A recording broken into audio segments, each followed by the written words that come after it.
दानवे साहेब, खरं तर एकीकडे एकनाथ शिंदेच्या शिवसेनेतले बरेच जण आहेत ते आज भाजपमध्ये पक्षप्रवेश केलेले, त्यामुळे नाराजी नाट्य सुरू झालेलं पाहायला मिळतं. मला असं वाटतं हे होणार होतं, कारण ज्या पद्धतीनं भारतीय जनता पार्टी आणि शिवसेना म्हणजे गद्दार आमच्यातले गेलेले लोक, शिंदे गट, भले युती असेल यांची, महायुती असेल, जी काही असेल ती, परंतु नरडे एकमेकांचेच दाबतात. भारतीय जनता पार्टी शिंदे गटाचा गळ्याचा घोट घेते आणि शिंदे गट भारतीय जनता पार्टीच्या गळ्याचा घोट घेतो. अशा पद्धतीनं राजकारण चालू आहे. आणि आता तर भारतीय जनता पार्टी सत्ता आणि संपत्तीच्या बळावर त्यांनाही संपवायला निघालेली आहे. ज्या भारतीय जनता पार्टीनं उद्धवजींच्या नेतृत्वाखाली शिवसेनेत फूट पाडली आणि शिंदे गट निर्माण केला, आता येणार काळात या शिंदे गटातही ते फूट पाडल्याशिवाय राहणार नाही. मग ही भारतीय जनता पार्टीची पूर्णपणे एक राजनीती, राजकारणाची एक पद्धती आहे कामाची, आणि त्याच्यामुळे शिंदे गटसुद्धा फार काळ लागणार नाही की त्यातले मेजॉरिटीने लोक भारतीय जनता पार्टीकडे वळतील. तर तुम्हाला असं म्हणायचं आहे का की कारण की या गटाला देखील आता संपवण्याचा हा प्रयत्न आहे? बिलकुल संपणार, कारण याच्यातले अर्धे मंत्री तर आता एकनाथ शिंदेंचं साहेबांचं ऐकतच नाही. हे देवेंद्रजींच्याच नेतृत्वाखाली काम करतात. भले शिंदेंच्या पक्षात असतील, परंतु ते देवेंद्रजींच्याच नेतृत्वात काम करतात. भारतीय जनता पार्टीला या नेत्यांना, भारतीय जनता पार्टी या शिंदे गटातील या नेत्यांना पूर्णपणे ऑपरेट करते, आणि हे लोकसुद्धा भारतीय जनता पार्टीला सकारात्मक अशाच पद्धतीनं काम करतात. जर आज जो बैठक ह्या सर्व नाट्यानंतर शिंदे गटातील लोक, मंत्री यांनी बैठक घेतली मुख्यमंत्र्यांबरोबर, तर त्या बैठकीमध्ये मुख्यमंत्र्यांनी सुनावलेलं आहे त्यांना का तुम्ही सुरुवात केली आहे का आम्ही करू नये का, असं खडे बोल सुनावले. हे तर होणार ना. असं काही नाही की भारतीय जनता पार्टीने शिंदे गटाला फोडलेलं आहे. शिंदे गटाने सुद्धा भारतीय जनता पार्टीच्या कित्येक लोकांना घेतलेलं आहे, कित्येक लोकांना सहकार्य केलं. शिंदे गटाचं ते पोलीस स्टेशनमध्ये गोळी मारणारे एकमेकावर हे एकमेकांना सपोर्ट करत राहिलेले लोक आहे.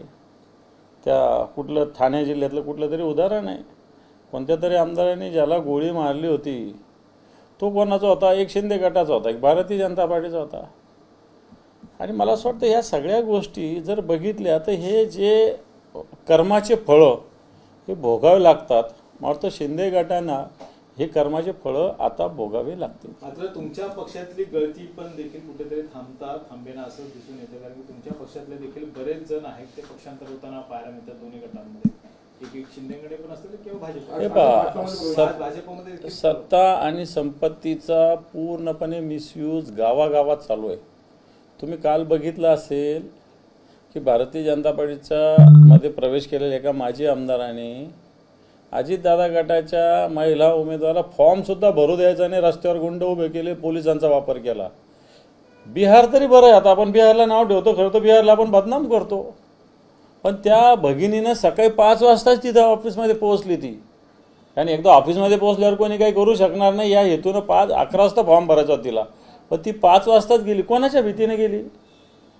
भारतीय जनता पार्टीचा एक आमदार आहे जो मला वाटतं आधी राष्ट्रवादीतच होता, तो राजन पाटील, गुंड प्रवृत्तीचा आमदार आहे. त्याला भारतीय जनता पार्टी आश्रय दिला, त्यांनी बिनविरोध सगळे नगरसेवक निवडून आणले तिथं. असं होऊ शकत नाही लोकशाहीत, पण तिथं झालं कारण यांच्या धाक दपटशामुळं, गुंडगर्दीमुळं.